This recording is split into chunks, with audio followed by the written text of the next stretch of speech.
Pessoal do primeiro ano, tudo bem com vocês? Tudo certinho por aí? Eu sou a professora Andréa Araújo, de Geografia. Vou fazer mais uma live de revisão com vocês. Hoje nós vamos trabalhar o capítulo 6, Impactos Socioespaciais Resultantes da Dinâmica da Litosfera.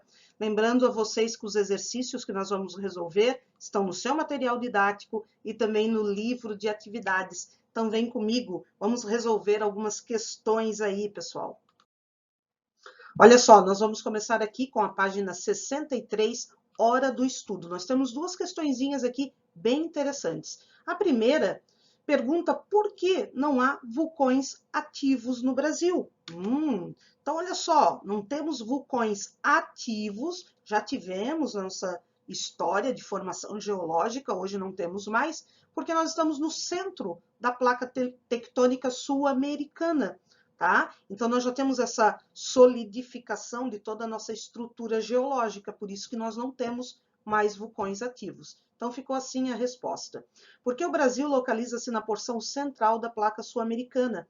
Assim, por não ter territórios situados nas porções limítrofes entre as placas tectônicas, apresenta maior estabilidade tectônica e menos chances de surgimento de vulcões. Tá? Então, nós não estamos aí nos limites das placas, dessas porções limítrofes, nós estamos no centro dela, por isso não vamos ter mais esses vulcões ativos. A questão número 3, ele fala o seguinte: entre as 5 regiões brasileiras, qual está mais sujeita à ocorrência de tragédias provocadas por deslizamentos de encostas? Por quê? Olha só, pessoal, entre as 5 é difícil escolher uma, né? Porque nós temos em vários lugares do Brasil, infelizmente, o problema de deslizamento de encostas. Então, é difícil citar um. Eu peguei a região sudeste, tá? Mas eu gostaria de lembrar aqui que na região sul do Brasil nós temos muitos deslizamentos, na região nordeste também, tá? Eu vou citar aqui a região sudeste, tá? Por quê? Grande parte dessa região está sobre esse domínio aqui, pessoal, ó, o domínio morfoclimático dos mares de morro.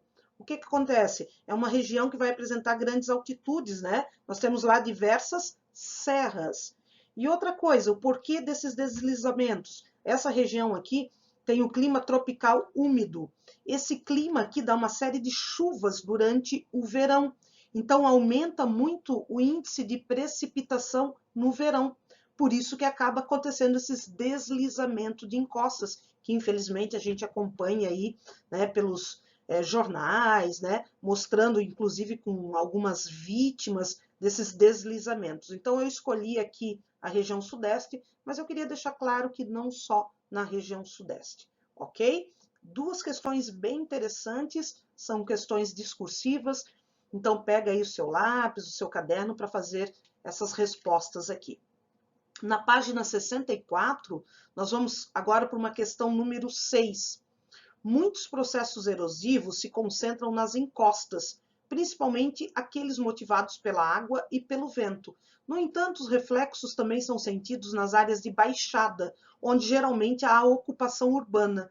Um exemplo desses reflexos na vida cotidiana de muitas cidades brasileiras é: letra A maior ocorrência de enchentes, já que os rios assoreados comportam menos água em seus leitos. B, a contaminação da população pelos sedimentos trazidos pelo rio e carregados de matéria orgânica. C, o desgaste do solo nas áreas urbanas, causada pela redução do escoamento superficial pluvial na encosta. D, a maior facilidade de captação de água potável para o abastecimento público, já que é maior o efeito de escoamento sobre a infiltração. E o aumento da incidência de doenças como amebíase na população urbana, uma infecção, né, intestinal, em decorrência do escoamento de água poluída do topo das encostas. Olha só, primeiro ano, ele quer relacionado aqui a esses processos erosivos das altas áreas para as áreas mais baixas. Ele coloca aqui, ó, áreas de baixadas. Ele diz que é um problema, ele já dá uma dica, né? É um problema que incomoda a vida aí de muitas cidades do Brasil. Então, nesse caso, essa questão aqui é a letra A. A maior ocorrência de enchentes é o problema, né, que vai ocorrer por causa desse processo aqui muita enchente. Lembrando que parte dos rios, principalmente das cidades, eles já são assoreados. É o chamado rio raso. Tira-se a mata ciliar dele, o rio recebe muitos sedimentos e ele fica raso, né? Provocando o quê? Enchentes, tá? Então, questão número 6, letra A é a correta. Vamos lá para 64. Existe um texto aqui, pessoal, ó. Esse texto vai falar de escorregamentos e deslizamentos, ok? Então diz o seguinte: sobre esses processos, considere as seguintes afirmativas. Afirmativa 1. Os escorregamentos consistem em importante processo natural que atua na dinâmica das vertentes, fazendo parte da evolução do relevo terrestre, principalmente nas regiões serranas. 2. Nos grandes centros urbanos, os escorregamentos assumem frequentemente proporções catastróficas, uma vez que cortes nas encostas, depósitos de lixo, entre outras ações promovidas pelo homem, geram novas relações com os fatores condicionantes naturais. 3. É necessário que o ser humano deixe de devastar as florestas, impermeabilizar os solos e contaminar os rios para que não mais ocorram os escorregamentos. 4. A origem vulcânica do relevo brasileiro gerou um conjunto de serras propícias para os escorregamentos que acarretam grandes prejuízos e perdas significativas, inclusive de vidas humanas. Assinale a alternativa correta. Pessoal, questão número 7, a letra é a C. Corretas nós vamos ter a afirmativa 1 e 2. 3 e 4 incorretas. A número 3, ele diz assim que para evitar, o homem precisa parar de devastar as florestas, claro, com certeza. Impermeabilizar os solos e parar de contaminar os rios. Lembra que nós estamos falando de escorregamentos e deslizamentos. Não vai entrar essa opção, tá? Nesse fator aqui, deslizamento.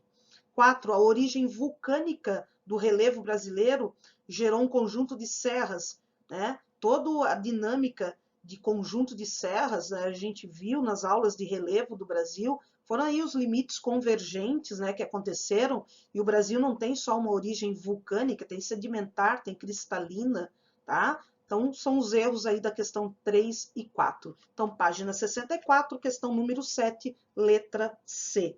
Vamos continuar aqui. Agora nós vamos lá para o livro de atividades, pessoal. Página 13. Nós temos esse mapa aqui. Essa pergunta aqui, ele vai ser bem parecida com aquela dos vulcões ativos, tá? Então, o Brasil sismicamente estável. Poucos foram os tremores de elevada magnitude em nosso território.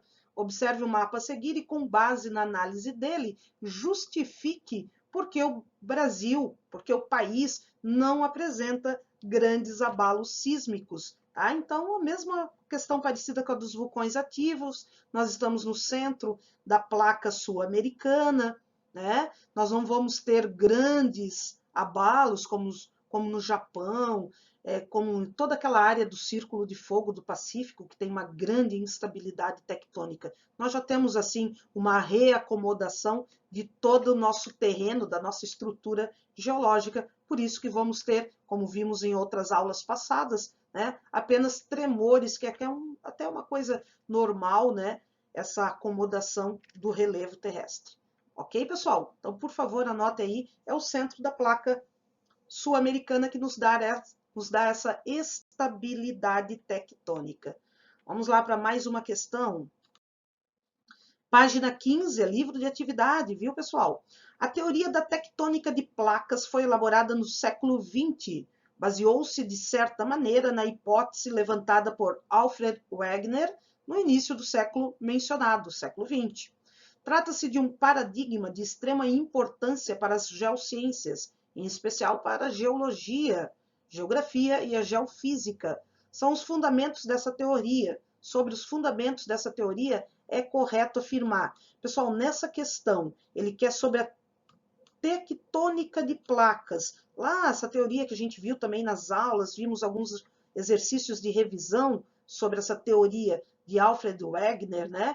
Nessa questão, a melhor é a letra A, que vai falar sobre as dorsais oceânicas, tá? Que vai ter aí um fundamento nessa teoria que o Wegener ele formulou, tá? Lembra que foi um movimento divergente a formação da dorsal média do Atlântico, a dorsal mesoatlântica, tá? Movimento divergente, uma placa para lá, outra placa para cá, tá bom? Então, de todas as alternativas aqui, o que mais tem a cara dessa explicação de teoria da tectônica de placas é a letra A. Lá na página 15, pessoal, nós temos a questão número 9. Analise as proposições em relação ao intemperismo físico. Lembra lá, pessoal, intemperismo físico. Intemperismo é a desagregação, tá? Então, físico vai ser uma questão de temperatura, beleza? Então, nós temos aqui, ó, 5 proposições. 1, 2, 3, 4, 5. Proposição 1. É um importante agente no processo de formação de solos e modelador do relevo. Ele quer sobre o intemperismo físico. 2. Consiste na alteração física das rochas e de seus minérios. 3. É a desagregação ou desintegração do material de origem, rocha ou sedimento, sem que haja alteração química dos minerais constituintes. 4. Causa uma desagregação de fragmentos cada vez menores, conservando as características de seus minerais, aumentando a superfície de contato dos fragmentos, o que colabora com o intemperismo químico. 5. É um processo mais intenso em regiões desérticas e de clima semiárido. Então, pessoal, de todas essas proposições aqui, dessas 5 proposições, quais estão aí justificando o intemperismo físico? Todas as alternativas são verdadeiras a respeito do intemperismo físico. É desagregação, trabalha com a questão também de formação de solos e modelador de relevo, tá? É a questão aqui, ó, que colabora em algumas situações até para o intemperismo químico. É em regiões, sim, desérticas de clima semiárido, eu consigo observar mais esse intemperismo físico. Tá bom? Excelente questão, então, fica na 9 da página 15, a letra E, pessoal. Vamos para mais uma questão. Questão bem conhecida aqui, ó, sobre a falha de San Andreas, né? A falha de Santo André, na Califórnia, tá?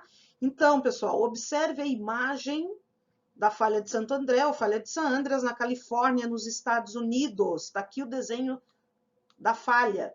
A importante falha de Santo André está relacionada ao deslizamento horizontal entre as placas do Pacífico e norte-americana, B, ao rebaixamento da placa de Nazca em relação à placa do Pacífico, C, a meteorização da plataforma continental do litoral pacífico, D, a corrosão das rochas que formam um substrato cristalino californiano, e E, ao ravinamento das rochas resultantes da semiaridez do estado californiano, ao deslizamento horizontal entre as placas do Pacífico e a norte-americana. Nós já falamos várias vezes sobre isso, quando nós trabalhamos os limites de placas, né? Já veio do seu material o próprio exemplo aí da falha de Santo André. Você pode olhar lá no seu material que tem esse exemplo, tá? Questão bem elaborada aí, colocando esse deslizamento horizontal entre as placas do Pacífico e norte-americana. Pessoal, eu espero que vocês tenham feito todas as anotações, tá? Registrado as questões corretas aí no seu material, feito as questões discursivas, ok? Muito obrigada pela sua atenção. Até a nossa próxima live de revisão. Vamos manter essa nossa rotina de estudos, fazendo sempre esses exercícios aqui. Muito obrigada, pessoal, e até a próxima.